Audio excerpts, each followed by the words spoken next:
बिस्मिल्लाहिर्रहमानिर्रहीम अस्सलाम वालेकुम।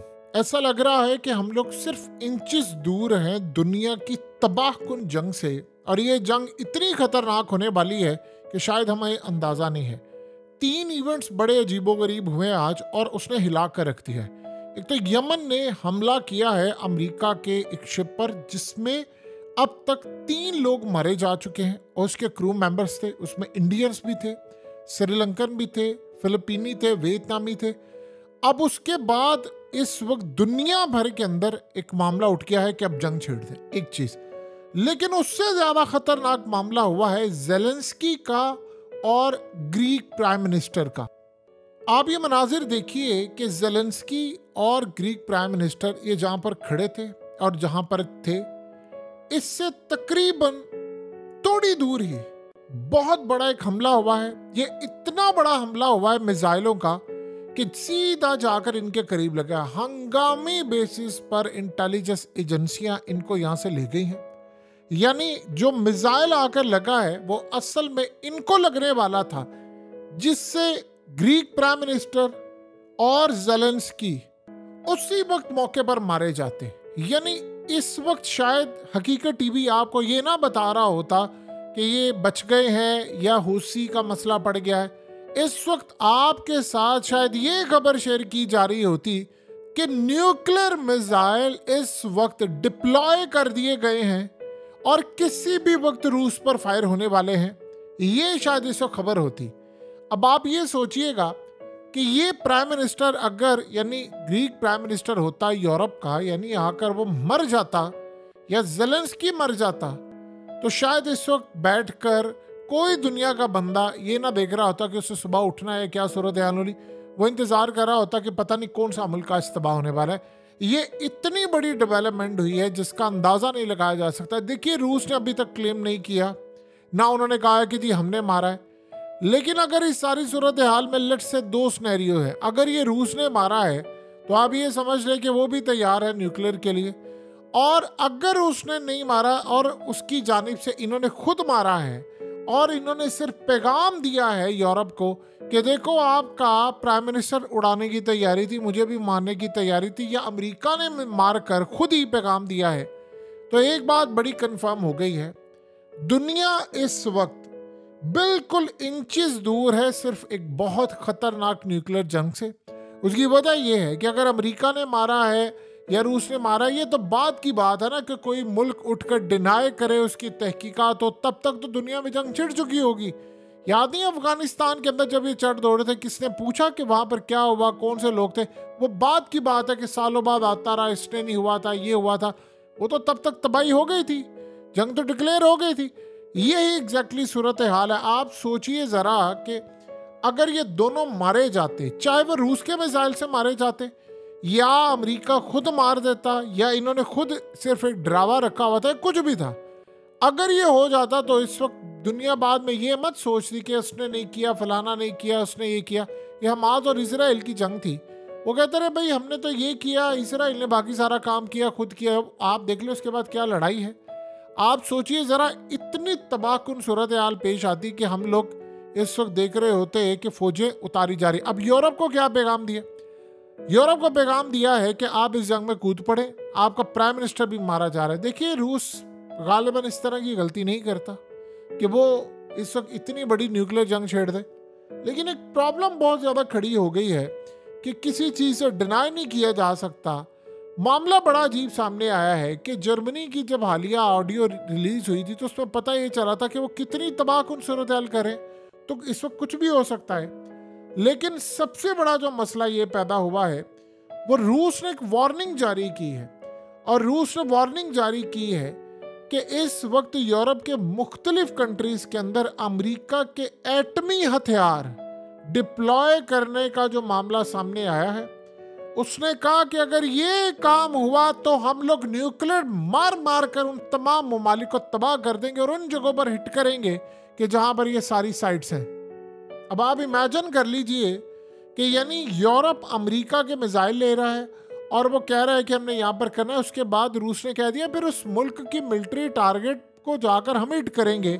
यानी मिलिट्री साइट्स को हम छोड़ेंगे नहीं अगर आपने काम किया, और अमेरिका के यहाँ पर न्यूक्लियर आकर ये लगा रहे हो, ये हम किसी सूरत बर्दाश्त नहीं करेंगे। अब आप सोचिए ज़रा कि इस वक्त दुनिया के अंदर डिस्कस क्या हो रहा है, फलाना न्यूक्लियर लगाने की कोशिश कर रहा है, हम तुम्हें मार देंगे, तुम किसी का प्राइम मिनिस्टर उड़ाने वाले हो। सोचे ज़रा, असली हो या नकली हो, एक ही हमला सिर्फ होना है दुनिया के अंदर और सब ने आपस में जंग में कूद पड़ना। अब सोचिए ज़रा, अगर आज ये मर जाते तो यूरोप तो 50 ममालिक कूद पड़ते जंग में ना। रूस इनकार करता रहा था, हमने ना किया, वो सारे न्यूक्लियर बम मिसाइल डिप्लॉय होते और वो वहां पर हमला करने के लिए तैयार थे, और रूस ने तो ऑलरेडी किया थे, यानी दोनों एक दूसरे पर न्यूक्लियर चला देते। ये सूरत हाल होती, या दोनों जंग छेड़ देते और उसके बाद चाइना भी कूद पड़ता। आप और हम बैठे यहाँ दुनिया का मामला डिस्कस कर रहे होते, दुनिया में पता ही ना चलता सबको कि हो क्या रहा है। अगली सुबह जब होगी तो दुनिया एक तबाहकुन जंग का इंतजार कर रही होती। ये हम इस वक्त देखने के लिए जा रहे हैं। इमेजिन कीजिए कितनी कयामत खेज रात हो सकती थी। एक चीज, दूसरी सूरत हाल उससे भी ज्यादा खतरनाक है। अब हौसियों ने हमला किया है और अमेरिका के शिप को उड़ा दिया है, लेकिन अजीब मामला इस दफा हुआ है कि जो क्रू मेंबर्स थे उसके ऊपर, उनमें से 3 लोग मारे गए हैं। और वो जो 3 लोग मारे गए हैं, अब ये नहीं अभी तक पता कि वो 3 लोग कौन से मारे गए। 6 भी जख्मी है, क्योंकि इस दफा उन्होंने हिट किया तो उन्होंने साथ रिकॉर्डिंग भी जारी की कि हमने इनको मना किया कि आप वापस चले जाए, वापस चले जाए। उन्होंने हमारी नहीं बात सुनी तो हमने इसको हिट कर दिया। हमने जब इसको हिट किया है तो वहां पर तकरीबन 23 से 24 के करीब लोग थे, जिनमें गार्ड्स थे जो नेपाल से थे, श्रीलंकन थे, जिनमें 15 फिलीपीन से थे लोग, उसके अलावा इंडियन, उसके अलावा और डिफरेंट नेशनैलिटीज़ के लोग थे, यानी वियतनाम के भी लोग थे। अब आप सोचिए ज़रा, उनमें से 3 मारे गए हैं। अब किसी को नहीं पता कि इंडियन मारा गया है, फलाना मारा गया, क्या जो भी सूरत हाल होगी वो सामने आ जाएगी। लेकिन इस मामले पर आप ये देखिए, अभी तक ये भी नहीं पता कि क्या उन्होंने जो मिसाइल हिट किया कि वाकई वो मारे गए, या बाद में आकर किसी और ताकतों ने इनको मार दिया और उन पर नाम लगा दिया। आगे देखिए हौसियों ने क्या कहा। उन्होंने कहा कि अगर ये जो रिपोर्ट हो रहा है कि लोग मारे गए हैं तो हम उसकी दियत देने को तैयार हैं, क्योंकि 2 चीज़ें हैं। हमने एक काम किया, एक तो मुआवजा देने को तैयार। उन्होंने कहा हमने एक काम किया कि हमने एक तो हमला किया था शिप के ऊपर, और हमने उनको कहा था कि आप चले जाएं यहाँ से, और हमने दुनिया को वार्न किया था कि आप अमेरिका और बाकी कंट्रीज को छोड़ दें। तो हमने वार्न किया था, और अगर कोई हिट हुआ है तो ये इत्तफाकन हिट हुआ है, ये कोई एक्सीडेंट है।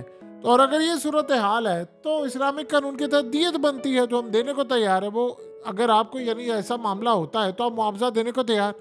उन्होंने कहा शर्त ये है कि अमेरिका भी मुआवजा दे, इजराइल भी मुआवजा दे। उसने 40,000 बंदा मार दिया यहाँ पर। अमेरिका के हथियारों को इस्तेमाल करके 40,000 बंदा उन्होंने गजा में मार दिया है, मासूम, जिसको अमेरिका समेत इजराइल भी कह रहे हैं कि हम मारा है। तो जाकर फिर इस सारी सूरत हाल में मुआवजा दें उनको, तो हम भी देने को तैयार हैं।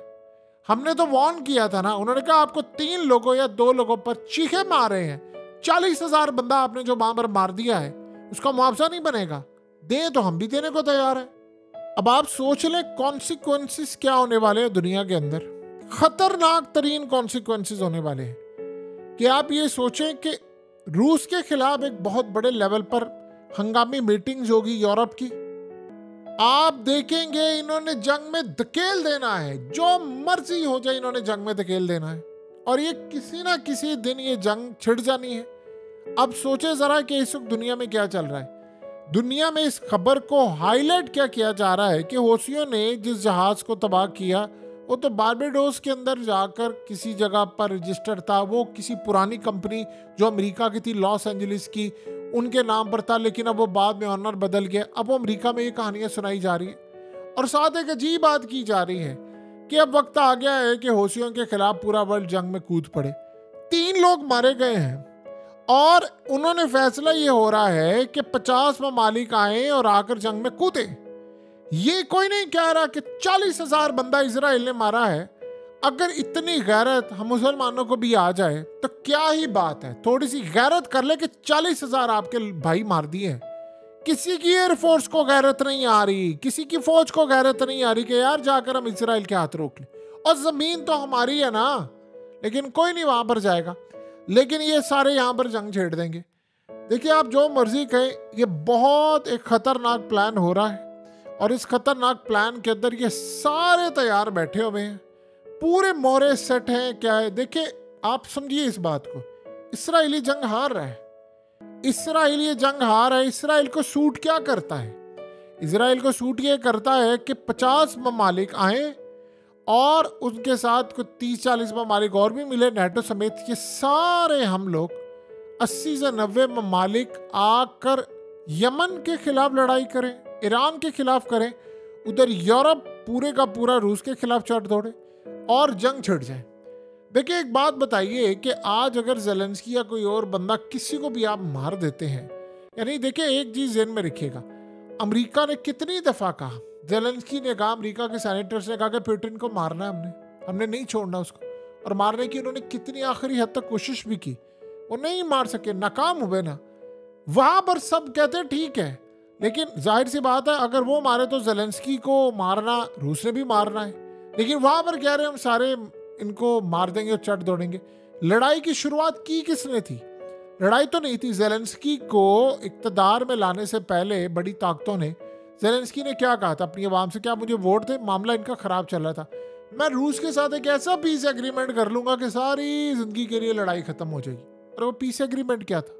वो पीस एग्रीमेंट ये था कि भाई देखिए हम नेटो में शामिल नहीं होंगे, आप हमारे साथ हैं, भाई हैं, चले एक दूसरे के साथ मिलकर चलते हैं, दैट्स इट, ये मामला था।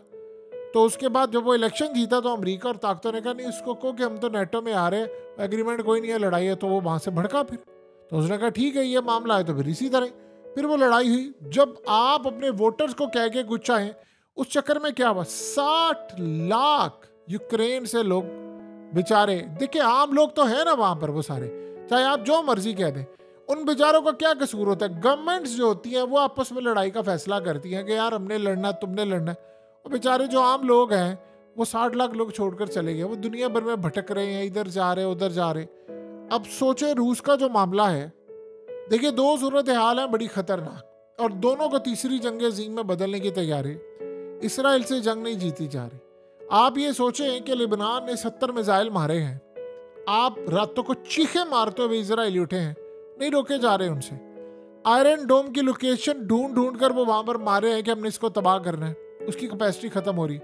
इसराइल को इस जंग को खत्म नहीं करना, वो इस जंग को नई जंग में बदलना चाह रहा है। तो उसके लिए अब यमन का ये जो मामला हुआ, अभी ये नहीं पता कि यमन के मामले में मिसाइल में किसने मारा है, उनके ही मिसाइल लगे हैं जाके क्रू मेंबर्स को, या बाद में मारा गया, एक तो ये सूरत हाल है। तो यमन और ईरान ये दो जगहों पर इन्होंने हमले की तैयारी कर रहे हैं कि सारे हैं। देन उसके बाद इन्होंने रूस जाना है और ग्राउंड उसके लिए पूरी सेट हो चुकी है। तो सोचे ज़रा कि इस सारी सूरत हाल के अंदर हम लोग, आप लोग, यानी सिर्फ और सिर्फ एक छोटा सा वाक़या होना है दुनिया के अंदर, और उसके बाद ये जंगों की जो शुरुआत होगी, ना उसको आप कंट्रोल कर पाएंगे, ना आम लोग कंट्रोल कर पाएगा, ना अमेरिका करेगा, ना चाइना, दुनिया का कोई बंदा या कोई मुल्क उसको कंट्रोल नहीं कर पाएगा, और सबके हाथ से गेम निकल जाएगी।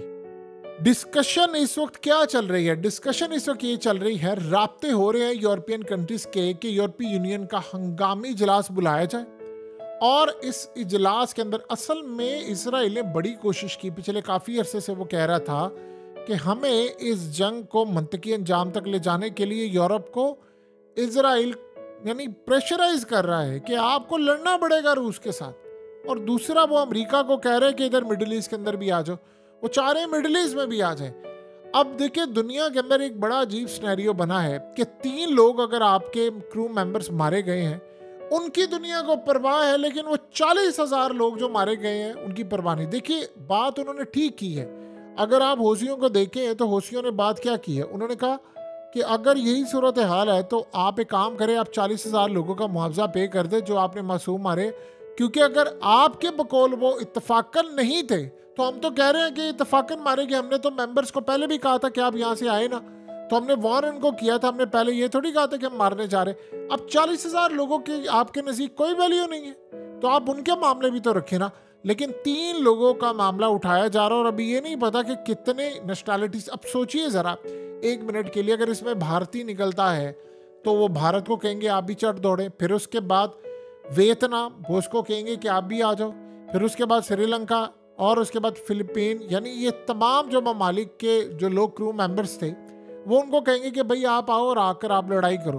तो सारे मेंबर्स को तैयार किया जा रहा है, फिर जापान को भी तैयार किया जाएगा, फिर और ममालिक को भी तैयार किया जाएगा। तो करते करते सूरत हाल ये है कि हम सारे एक बड़ी लड़ाई को देख रहे हैं, उसको कहीं इग्नोर भी कर रहे हैं, कहीं आ भी रहा है मामला, लेकिन एक बड़ी तबाही हम सब के सर पर खड़ी है, इसको हम इग्नोर नहीं कर सकते।